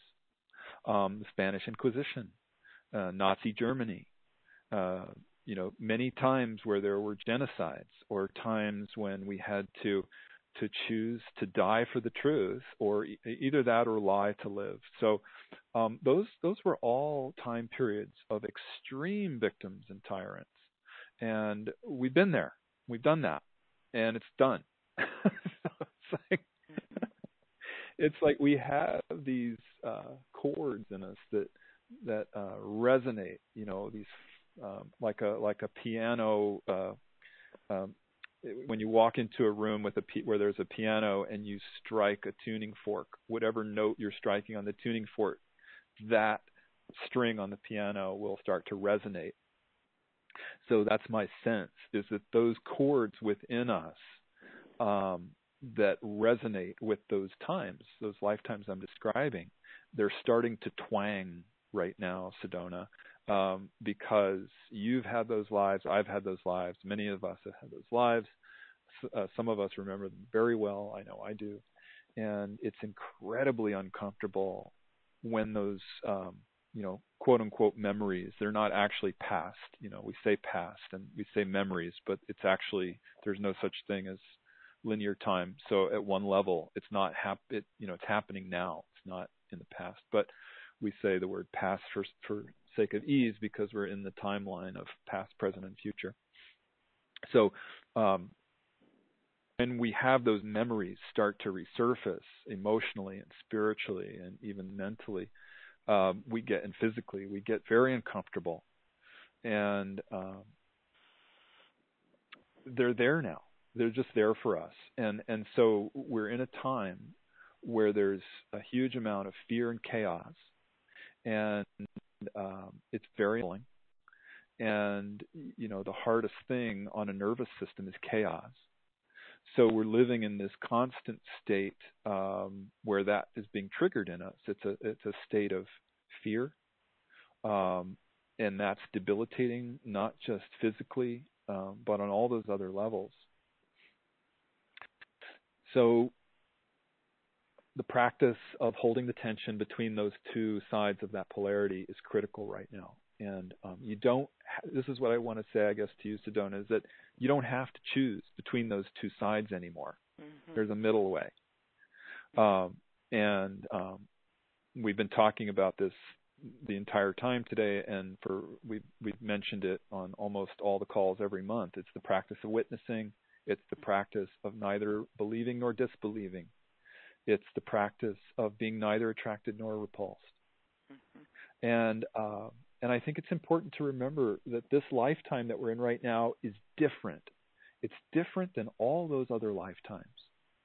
And the way that it's different is that it's a lifetime where we're going to be able to resolve this for the first time in a new way. We are going to be able to resolve it consciously in the heart for the first time ever. We're going to resolve it in love. Somehow this is going to happen. We have the knowledge, we have the tools, we have the spiritual skills, we have the experience. We're at the end of the era. We're at graduation time. We have everything we need. So I would say, remembering this is very important to help us get through the time without freaking out and without being so afraid that, here we go again, And remembering that we're being given an opportunity right now to graduate from this game of the tyrant and victim polarity. We're being invited to see that this is beyond the facts, the small t truth of the virtual reality. Beyond that, we're being invited to see that we're in this system of duality that is not real. The shadows here are not real. This is not about vanquishing a tyrant. It's not about that. It's about seeing the absolute truth with the capital T. And that is that the dualities of this world, the positive, the negative, the dark and light, the pain and pleasure, none of those things are real. They're a dance, and they're a pattern. And so this victim-tyrant dance, this pattern that's been playing out for millennia, it's been playing out since time immemorial, and it's window dressing, and it's changed with every passing century. Different tyrants wearing different costumes, mm-hmm. using different weapons. Light conquers dark, and then dark conquers light, and then light conquers dark again. It's like the seasons, and it's like the sunset and the sunrise, and it just continues. And it all seems so real. But the truth is that none of it's real. Nobody ever died. And we continue to live on, and we always will. And so this is what we're waking up to. We're being asked, we're being invited to complete that game now of victim and tyrant. And, if Leslie, like you say, Sedona, if Leslie asked us to be willing to die for truth, it was definitely with a capital T. It was not a small t. And I'm guessing, her intention was to help us wake up to this fact that there's no such thing as death. There's no end, that we go on and on and on, and we're always evolving and growing as a soul. And her commitment was always to help us remember the absolute truth with a capital T. And that is that we're these immortal souls, and that we're made of love. That her whole message was that that's who we are. We are love. And knowing that is the thing that is worth the game of living and dying for in the 3D reality that we're calling life on planet Earth. So again, we're going to go into this whole thing a lot deeper in the course. And I know we're out of time. We've reached the mark. So I'm going to wrap it up there. But I hope that helps. And if this topic is of interest to you guys, if it's helpful and you are interested in this topic, please join us for the course. I really feel strongly that we're going to take an evolutionary step for each of us individually, but also we're going to do a piece of collective work. There's something that we need to do together. So I invite you to share in that if you feel drawn to it. Barbara, are there more questions? Is there anything more? There's a lot, Brad, and there's one more question that you wanted to address that you asked me to remind you about. And, right. We're already after, and I know you're wanting to do a guided meditation. I'm imagining. Yeah, I feel. Yeah, so I'm not sure how you feel. Yeah. I'm sorry. Thank you for the reminder, Barbara, but I feel like we've used up our time. So yes. We'll save some of the questions for next time. Yeah. And we can close with a short meditation and a prayer. And may I just say one word, Brad? This has been Please. so wonderful, and what I'm getting so strongly is this is all of our opportunity to take our power back. It's an inside job, not an outside job, and there's so much distraction going on outside that we don't seek our own inner wisdom. Yes. Right on. And I'm excited about the course in October. Please come.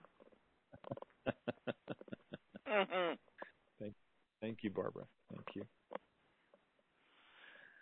Okay. Well, Sedona, thank you for that wonderful question, and I thank everybody for your questions. I'm really sorry we didn't get to more today. My apologies, but we'll try to get to them next time.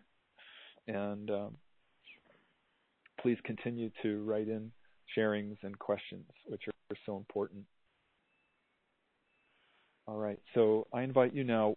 We're over our time, so I won't make this long, but let's have a closure today. And I invite you to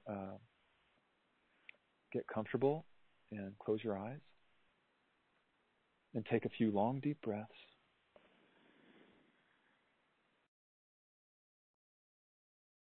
We've stirred up a lot with the talking, so just get quiet inside again. Do some deep breathing. Breathing in the light. And breathing out anything that got stirred up. Shadows.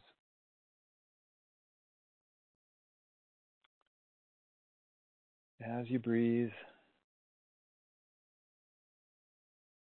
visualize your Sushumna, your central core, that luminous tube of light that runs down right in front of your spine.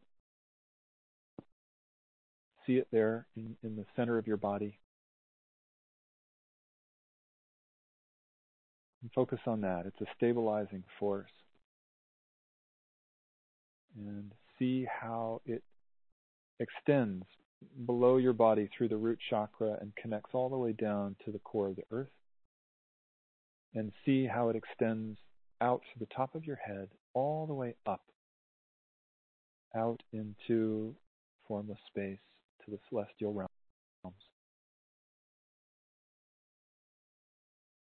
Feel the connection between this core of the earth and outer space.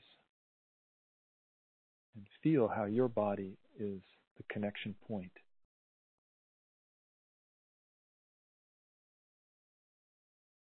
between heaven and earth.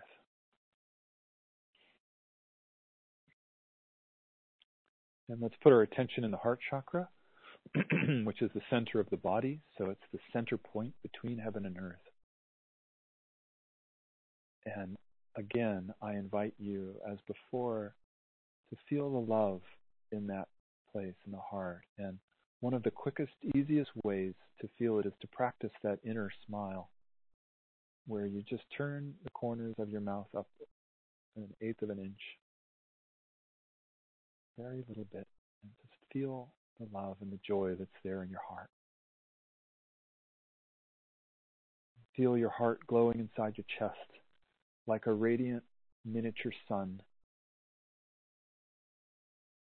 See it as a special color. Maybe it's pink or golden white, whatever you like to give it, whatever color you like to give it. But see it radiating that love and joy energy inside your chest, filling you up, making you happy.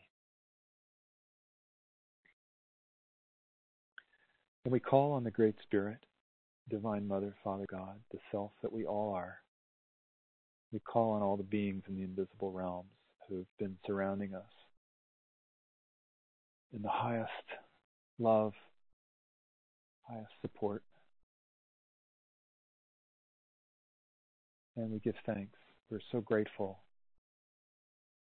for the gift of this time, the gift of the love that we share, the gift of our heart connection, the gift of these bodies, the gift of the opportunity to connect with truth with a capital T, the truth of who we are, to remember that we are these beautiful, beautiful spiritual beings having this exquisite human experience in these beautiful bodies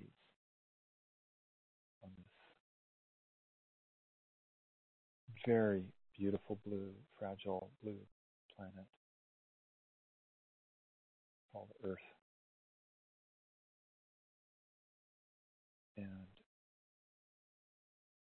let's take a moment now to share the love and the light that we've been building during this call with the whole Earth.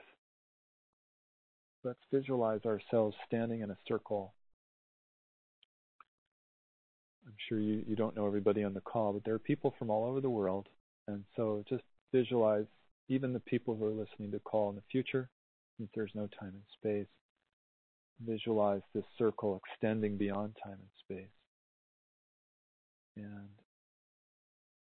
let's all share our love with each other. Let's put the light from our hearts into the center of our circle. And let's put the earth in there too. Surround the earth with this light of our hearts. See the earth and all its life forms, humans, plants, animals, water, minerals, air. Surrounded with light and love, being infused with light and love. Let's send healing energy to everybody, especially those who might be affected by the virus.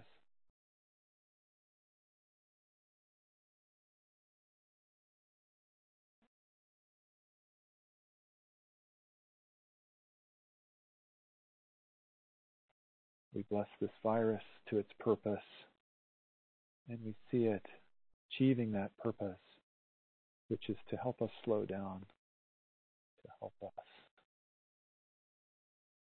with a wake-up call. Help us stop, remember who we are. And as it achieves its purpose, we see it dissolving into the light, We see this virus merging with this beautiful heart light, dissolving, moving on to its next form.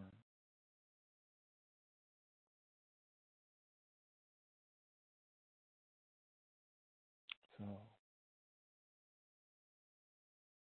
we offer once again our gratitude for this time and gratitude for the love that we share, these bodies and the earth and each other. So Leslie and I send you all many blessings from South Africa. We're sending you the white lion energy for this Lion's Gate portal that we're in for the next while. May you feel it. May you be blessed. May it be a powerful time of upliftment for you. And may you use this energy to ascend in consciousness, to rise to your soul's highest potential. Thank you. Thank you. Thank you. Thank you, everybody, for showing up and for sharing this time. All our love, and looking forward to seeing you next month. Bye for now.